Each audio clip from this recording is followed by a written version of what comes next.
I am retired. And I wanted to say a big thank you to everybody. Saturday was a very emotional day for me. When Oba Femi slammed me at WrestleMania, I was like, I can't do this again. So I was like, I think I'm done.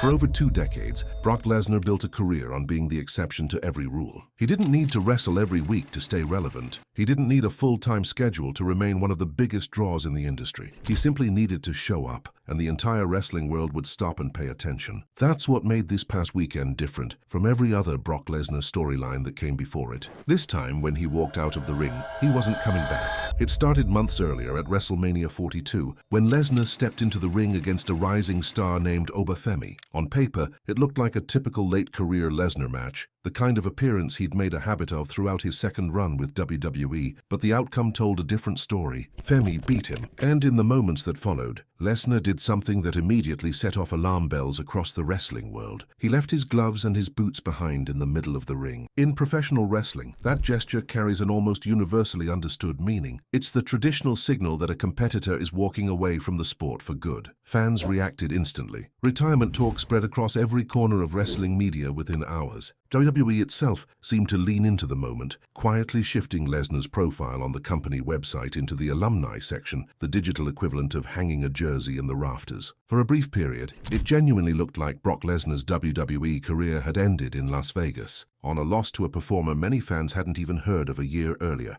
except it hadn't. What looked like a genuine retirement turned out to be the opening chapter of a much longer story, one WWE had been quietly building toward for a while. Rather than closing the book on Lesnar's career, that WrestleMania moment was actually the beginning of a feud, positioning Oba Femi as the new face of dominance in WWE by connecting him directly to one of the most feared names in company history. It was a passing of the torch dressed up as a retirement angle, and it worked precisely because so many people believed it was real in the moment. That's the tricky part about analyzing Brock Lesnar's career at this stage. He's been through so many retirements, walkouts, and surprise returns over the years that even genuine signals tend to get treated with skepticism. Fans have learned through repetition that a Lesnar goodbye rarely means what it appears to mean the first time around. So even as WrestleMania 42 played out like an ending, plenty of longtime viewers assumed there was more to come. There was. Reports following that match indicated Lesnar wasn't actually finished, and that WWE had a specific plan in place for how his story with Femi would continue. According to reporting from Dave Meltzer, the framework for this had reportedly been in place for some time, with WWE working plans placing Lesnar's actual retirement around SummerSlam 2026, giving the promotion months to build toward a genuine send-off rather than an abrupt one. Whatever had happened at WrestleMania, it was being treated internally as a chapter, not a conclusion. That set the stage for SummerSlam, held this year in Minneapolis, Minnesota, which happens to be Lesnar's adopted home state. That detail matters more than it might seem on the surface. Professional wrestling has a long tradition of sending its biggest legends off in front of a crowd that means something personal to them, and Minnesota carries real significance in Lesnar's story, both as a location tied to his life outside the ring,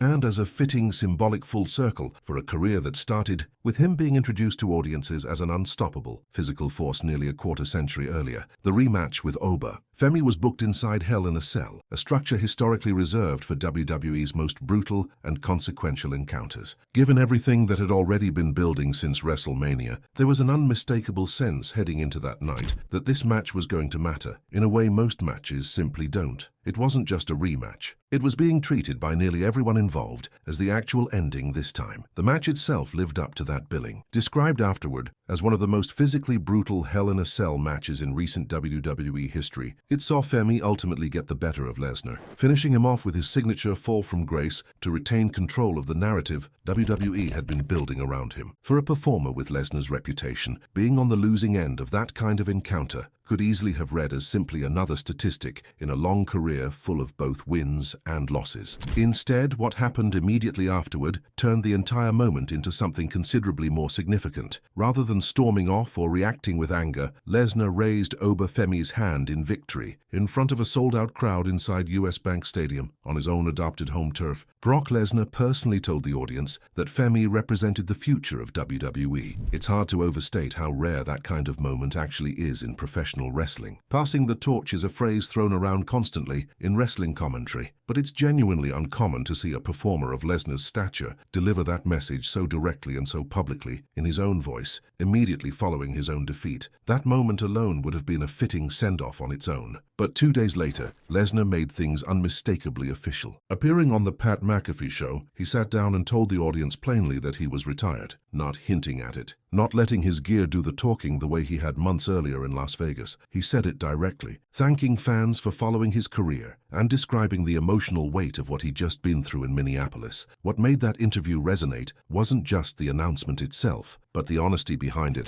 Lesnar admitted that after his loss to Femi at WrestleMania, something had already shifted in him, describing a moment where he genuinely wondered whether he could keep doing this. He acknowledged he still had some fight left in him physically, but was clear that after SummerSlam, his time inside the ring and in his words, everything else connected to that chapter of his life had reached its natural end. He spoke about where he came from, describing himself simply as a farm kid from South Dakota who built an entire career out of nothing more than a big dream and a considerable chip on his shoulder. It was a notably grounded, humble framing from a performer whose entire in-ring persona was built around dominance and intimidation. Lesnar thanked WWE, thanked UFC, thanked the Minnesota Vikings and the University of Minnesota, and made clear how much the support throughout his career had genuinely meant to him. He also gave fans a glimpse into what comes next. At 49 years old, Lesnar said his plans going forward center on hunting, and on supporting his children, including his son's hockey careers and his daughter's pursuit of a spot at the 2028 Olympics. It was a deliberately quiet, family-oriented picture of life after wrestling, a sharp contrast to the larger-than-life persona he built his entire career around. To really understand why this retirement carries the weight it does, it helps to look back at the full arc of Brock Lesnar's career, because very few performers in wrestling history have had a story with this many distinct chapters. Lesnar signed with WWE back in 2000, and it didn't take long for the company to realize exactly what they had. Billed as the next big thing, he tore through the roster with a combination of legitimate amateur wrestling credentials and a physical presence that made him feel like a genuine threat rather than simply another character. He won the King of the Ring tournament, captured the Royal Rumble, and became WWE champion, establishing himself as one of the fastest rising stars the company had ever produced. Then, in 2004, at the height of that momentum, he walked away entirely, leaving WWE to pursue a shot at the NFL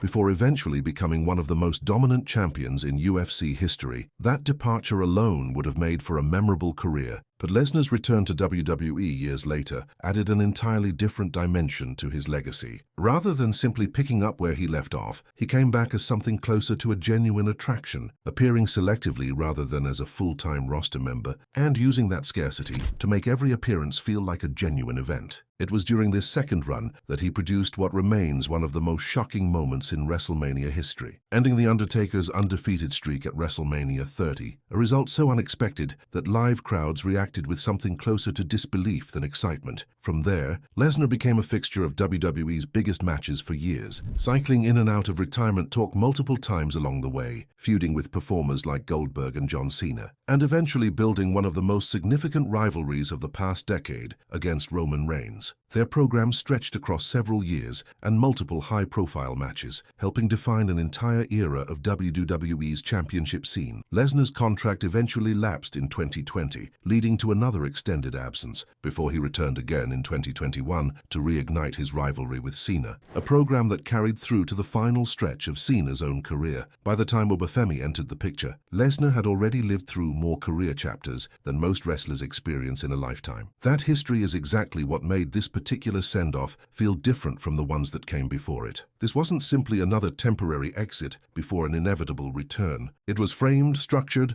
and delivered as the actual closing chapter. Built around a clear passing of the torch to a performer WWE clearly views as central to its future. WWE reinforced that framing in the aftermath, releasing a tribute video that included an appearance from current World Heavyweight Champion Roman Reigns, who thanked Lesnar directly for their history together and praised the journey that had defined so much of Lesnar's second run with the company. Having Reigns, someone whose own career had been shaped so significantly by his rivalry with Lesnar, deliver that message publicly added another layer of authenticity to the send-off, reinforcing the sense that this wasn't simply a storyline beat, but a genuine acknowledgement of what Lesnar meant to an entire generation of the company's biggest storylines. Even with all of that, plenty of longtime fans remain understandably cautious about calling this the definitive end. Lesnar has stepped away from wrestling before more than once, only to return when the timing and the money aligned. He's proven repeatedly that his career doesn't move in straight lines, with WWE already looking ahead to future major events, including another WrestleMania planned in Saudi Arabia. Speculation about a possible future return is unlikely to disappear completely, no matter how definitive this particular goodbye felt in the moment. Still, there's something different about the way this retirement was handled compared to the previous false alarms. The WrestleMania gear left in the ring earlier this year could be read in hindsight as WWE testing the emotional weight of that gesture before committing to the real thing months later. The Hell in a Cell rematch, the raised hand for Femi, the specific choice of Minneapolis as the location, and the deliberate two-day gap before Lesnar made it official on national television all point toward a genuinely planned, deliberate send-off rather than a spontaneous decision made in the heat of one match. Perhaps the most telling detail of all is the tone Lesnar used to describe it. He didn't frame this as an ending forced upon him by circumstances outside his control. He framed it as a choice, made with clear eyes, from someone who still felt he had something left physically, but recognized that the moment itself, standing in that ring in Minnesota, surrounded by that specific crowd, represented the right place to stop. That kind of self-awareness is relatively rare in a business that often pushes performers to keep going well past the point their bodies can comfortably sustain. Whether or not Brock Lesnar ever steps back into a WWE ring again, what happened at SummerSlam in Minneapolis, followed by that conversation on the Pat McAfee Show, will likely stand as the emotional closing point of one of the most unique careers professional wrestling has ever produced. Few performers have managed to walk away from the sport twice, build an entirely separate legacy in a different combat sport in between, and still return to headline some of WWE's biggest matches years later. Fewer still have gotten the chance to close that story on their own terms, in their own home state, passing the spotlight directly to the next performer they believe deserves it. So the real question left for fans now isn't really whether Brock Lesnar is finished. It's whether Oba Femi can actually live up to the endorsement he was just handed in front of Lesnar's own hometown crowd by one of the most dominant performers the business has ever seen.